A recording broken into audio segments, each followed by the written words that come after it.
যে আমার মাথায় একটি পাগড়ি রয়েছে এবং আমার চলায় সাদা পাঞ্জাবি সুন্নতে রাসূল রয়েছে।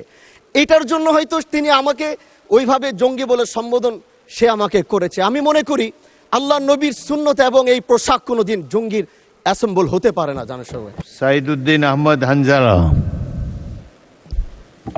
জি আপনার পয়েন্ট অফ অর্ডারটি উত্থাপন করুন।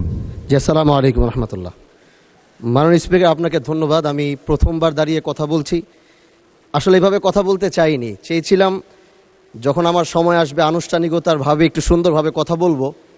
কিন্তু দুঃখের সাথে বলতে হচ্ছে, আমি গত 30শে মার্চ আপনার সহধর্মিনী, আল্লাহ তাকে জান্নাতের আলা মাকাম নাসিব করে, আমি তার জন্য দোয়া করি।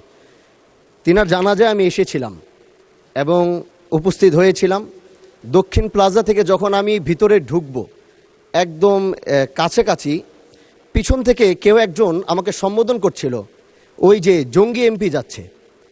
তো এই বিষয়টা আসলে এইভাবে আসতো না। তো একটু পর থেকে সোশ্যাল মিডিয়াতে দেখলাম যে এই বিষয়ে খুব লেখালেখি এবং এই ভিডিওটা নিয়ে খুব আলোচনা চলছে, যেটি জাতীয় সংসদের একজন রানিং এমপিকে সংসদের কাছে যখন জঙ্গি বলে সম্বোধন করা হয়, আর এটার জন্যে এই সংসদের মান ক্ষুণ্ণ হয়েছে আমি মনে করছি।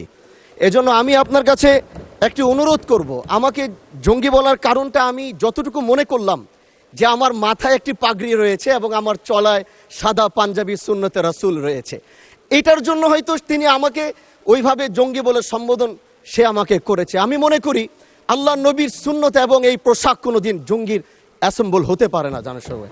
এই জন্য আমি আপনার কাছে একটি অনুরোধ করতে চাই, মাননীয় স্পিকার, আপনি সিসি ফুটেজ যেটি রয়েছে, আপনি যদি মাননীয় স্বরাষ্ট্রমন্ত্রী এবং সংসদের সার্জেন্ট অ্যাট আর্মসকে যদি আপনি একটু অনুরোধ করবেন বা তাদেরকে একটু নির্দেশ দিবেন যে কারা এই কাজটি করেছে। অবশ্যই এই কাজটি এই জন্য করেছে যেন এখানে আমাদের বিরোধী দল যারা রয়েছেন, এখানে তাদেরকেও হয়তো তাদের সম্মান ক্ষুণ্ণ করার জন্য হতে পারে। ওখানে প্রশাসন দাঁড়িয়েছিল, প্রশাসনের সম্মানও ক্ষুণ্ণ করার জন্য হতে পারে। তো এই জন্য আমি চাচ্ছিলাম একটি সঠিক তদন্ত যদি আপনার মাধ্যমে নির্দেশনা আসতো, তাহলে এই বিষয়টি ক্লিয়ার হতো। ধন্যবাদ। মাননীয় সদস্য, বিষয়টি অবশ্যই অত্যন্ত দুঃখজনক। আমি আপনাকে অনুরোধ জানাবো, বিশেষ অধিকার প্রশ্নে আপনি এ ব্যাপারে একটি নোটিশ দেন, বিষয়টি আমরা বিবেচনা করব। বিশেষ ধন্যবাদ।